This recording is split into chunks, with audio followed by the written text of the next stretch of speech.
शेखर येडकर. माझ्या शाळेचं नाव मिलाग्री हायस्कूल सावंतवाडी सिंधुदुर्ग.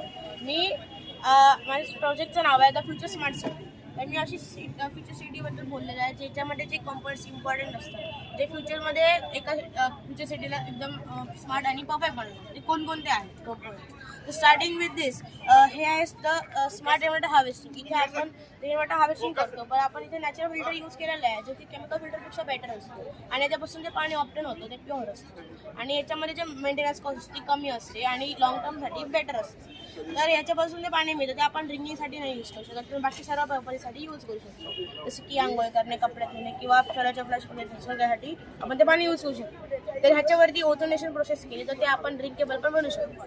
तर नेक्स्ट आहे the plastic to fuel demo. इथे आपण प्लॅस्टिकला फ्यूलमध्ये कन्वर्ट केलं आहे. माझ्यामध्ये सर्व सिटीजमध्ये एका काउंटरला असावं ते वेस्ट मॅनेजमेंट सिस्टीम आहे. Starting with the plastic to fuel demo. इथे आपण प्लॅस्टिकला कलेक्ट केलं आहे तर त्याला श्रेड केलं आहे लहान पीसमध्ये कट केलं आहे नंतर त्याला मेल्टरमध्ये बेल्ट करून इव्हॅपोरेशन करून त्याचं कंडेन्सेशन केलं जातं. त्याच्यापासून जे लिक्विड फॉर्म होतं त्याला आपण फ्युअल बोलतो. त्या फ्युअलला पुढे फ्रॅक्शन डिस्ट्रीब्यूट केली की त्याच्यापासून पेट्रोल, डिझेल आणि हॅवी ऑइल मिळून जातं. म्हणजे की प्लॅस्टिकपासून आपल्याला क्रूड ऑइल कसं असतं तसं आपल्याला ऑप्शन होतं. नंतर स्मार्ट इरिगेशन. इथे आपण सॉईल मॉइश्चर सेन्सर यूज केलेला आहे जो की सॉईलच्या ड्रायनेसला ओळखतो आणि हवं तितकंच पाणी घेतो. त्यामुळे जास्त पाणी होत नाही, कमी पाणी होते, झाडांची वाढ एकदम ॲक्युरेटली होते आणि त्याच्यामुळे लेबर कॉस्ट कमी होते, पाणी कन्झर्व होतं आणि इलेक्ट्रिसिटी पण कन्झर्व होते. नंतर आहे सोलार ट्रॅकर. हे सनच्या रेजला ट्रॅक करत असतं दिवसभर जसं की सनफ्लॉवर ट्रॅक करतो. आता सनच्या रेज ह्या साईडला असल्यामुळे ते ह्या साईडला चालू, ज्या साईडला जास्त रेज असणार ते त्या साईडला बँड होत जाणार. जसं की आता इकडे जास्त उजेड असल्यामुळे ह्या साईडला चालू.